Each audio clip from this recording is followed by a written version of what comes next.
And we do have Coach Rhett Lashlee. Coach, thanks so much for joining us today. The Mustangs entered the American Championship at 10-2, went 8-0 in conference play, making their first appearance in the American Championship game. Coach, congratulations on an outstanding season and in reaching the championship game. If we just get your thoughts on the matchup with Tulane before going to questions. Yeah, thanks, Chuck. We're really excited to be playing in the game. It's a huge deal for our team, for our university, and hearing what Commissioner Oresco just said about our league is all true.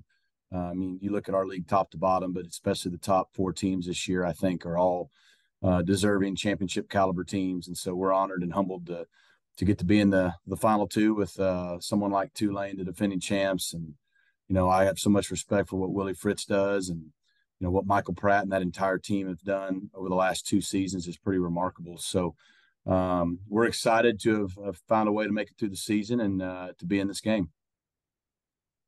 All right, we'll open up to questions. Again, use the raise hand feature if you have a question for Coach. We'll start with Stefan Stevenson with the Dallas Morning News, please. Coach, can you give us a Preston update, please? Yeah, I can. We found he had an appointment actually today with the specialist to confirm, what we all feared is he broke his lower leg, and so he'll be out for the remainder of the season. Really unfortunate for him, was having a fantastic season, and may have played his best two halves of football.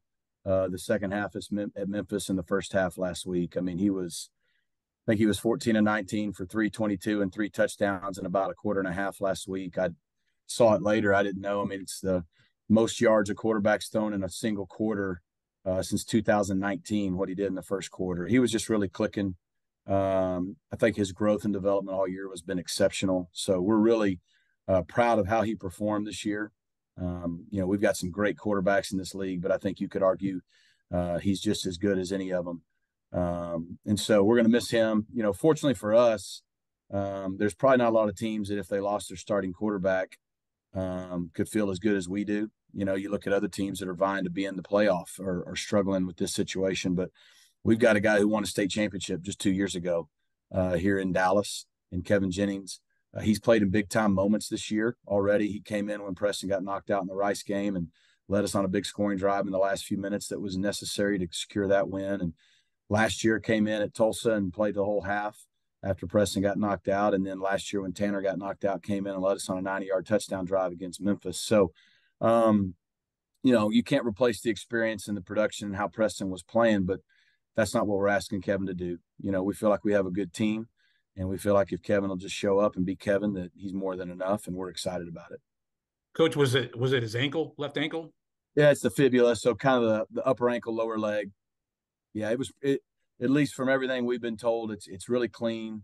It's something that he should make a 100% recovery for sometime. I don't know exactly yet if he'll be back for the beginning of spring ball, but I would think by middle of March he should be almost back up throwing and doing everything, and should have a full summer and off season and be just fine for the future. Unfortunately, his season will come to an end, but he's going to be okay long term.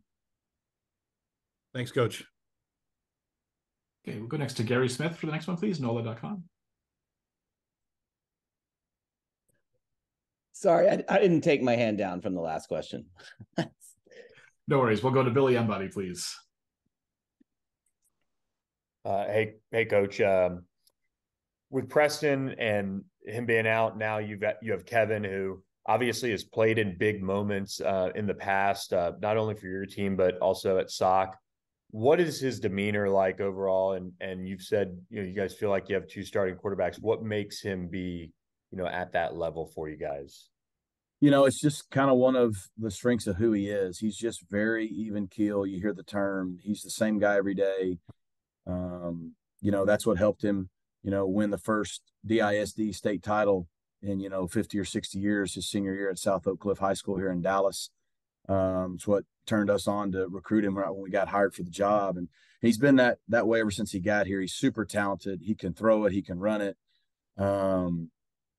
It's been really hard. We've got so much depth on our team. We felt like at a lot of positions this year we've had co-starters, and quarterback's one of those positions. It's hard to do that.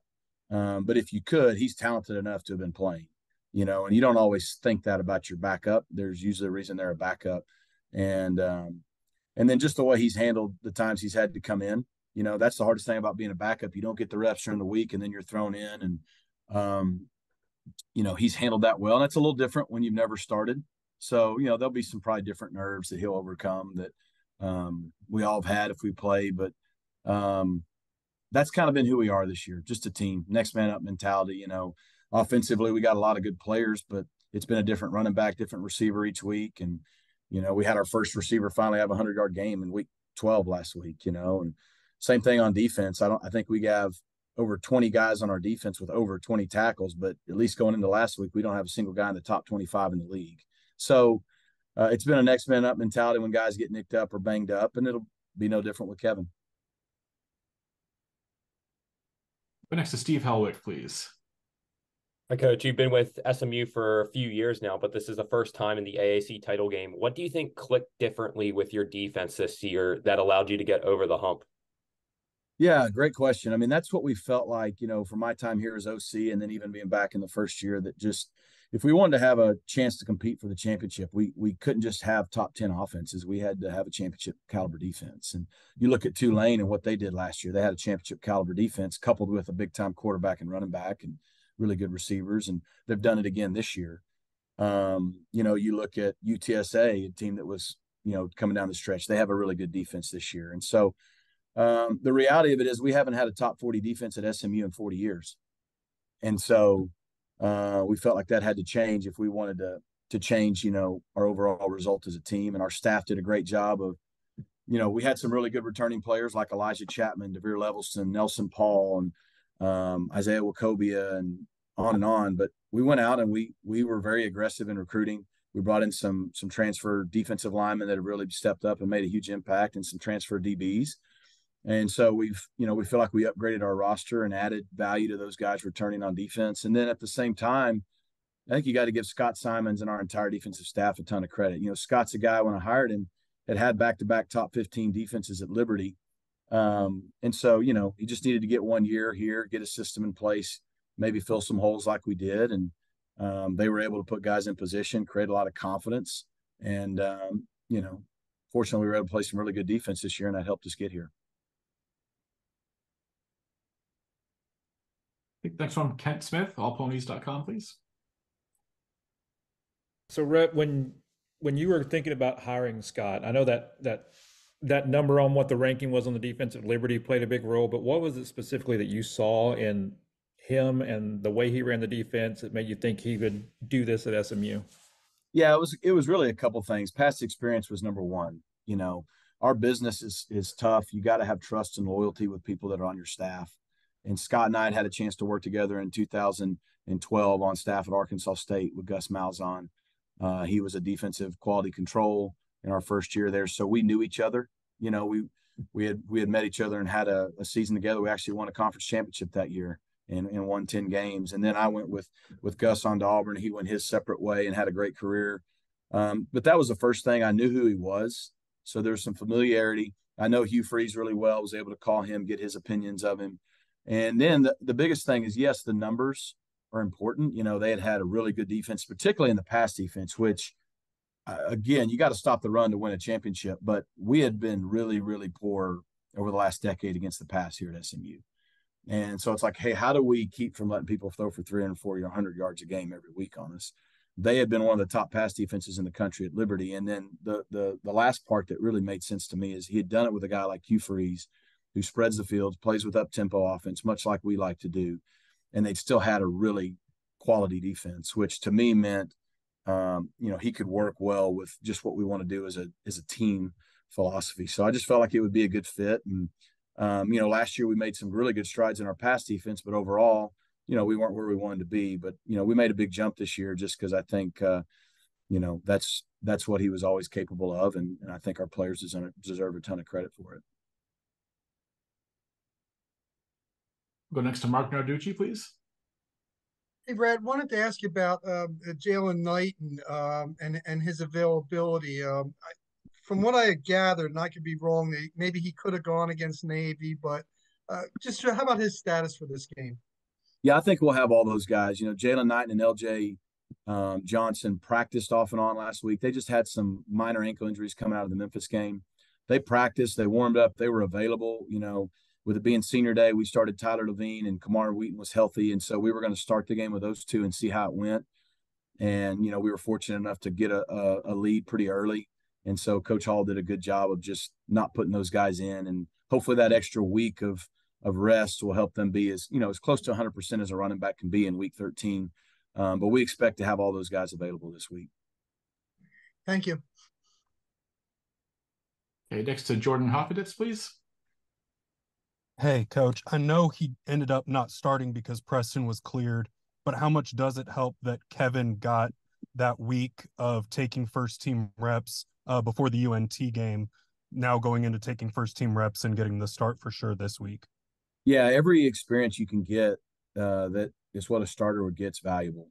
And to your point, he repped really up until our day before the game run through. He repped like he was the starting quarterback that entire week because Preston wasn't able to do anything until the day before the game.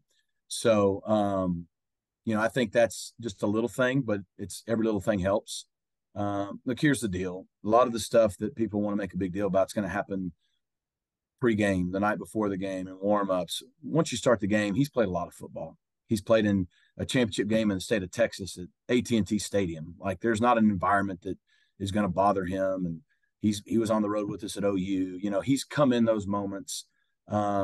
He just needs to go out and do what our team's done all year and what he's done ever since he's been here, and just go play, be the best version of himself, understand he's got a great team around him, and he didn't have to go win it. He just got to go be Kevin. And I think our team can just do what they need to do around him, and he'll be just fine. Just going to sneak in two more. We'll go to Gary Smith and then back to Stefan for the last one. So Gary, go ahead. This time I do have a question.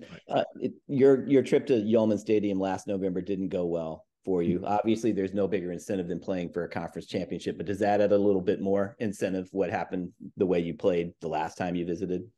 Yeah, I mean, thanks for bringing that up, Gary. Yeah, that was the low of our season last year. It was really the only game that I felt like we just didn't show up and play well at all. And credit to Tulane. I mean, they whipped us. So it was a bad combination. I'm not trying to say they didn't earn the win. They whipped us in every facet: offense, defense, teams, coaching, the whole deal.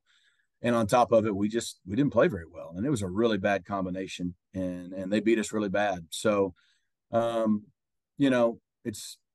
it is a championship game. You treat it like a road game if you're us. Fortunately, we were able to go 4-0 in the league on the road this year. So hopefully that gives us some confidence.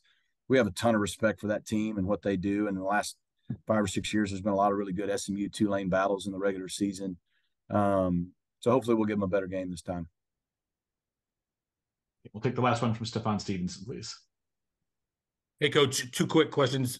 How did the team react to the news about Preston? And also, I wanted to ask you about your extension. Yeah, the team was disappointed for Preston. Everybody's bummed when you work your tail off as hard as he did, and you have the year he did throw for over 3,000 yards. And, 28 touchdowns, 6 interceptions, aggressive as we are and what he does to value the ball. Man, just his development. You would love for him to be able to carry this through the end. But that's part of being a team sport.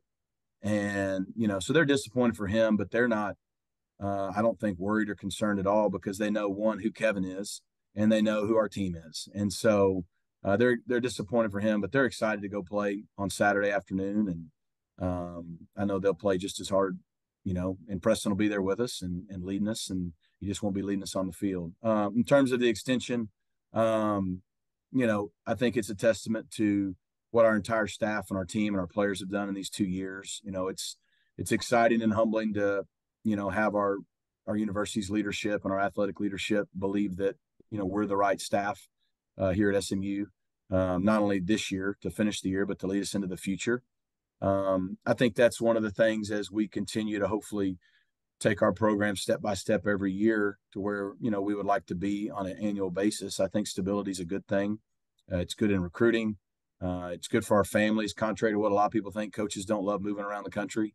And so, we're humbled. We're excited that the university leadership believes in us. Thankful to Dr. Turner and Rick Hart and David Miller and everyone else. But it's a recognition of the kids and the players and what they've done. For us to go to a bowl last year and then to win 10 games this year, hopefully it creates some stability for those guys. Thanks, Coach. You bet. Coach, thanks for giving us a few minutes today. We look forward to joining you in New Orleans later this week. Thanks so much. Thanks, Chuck. Appreciate everybody.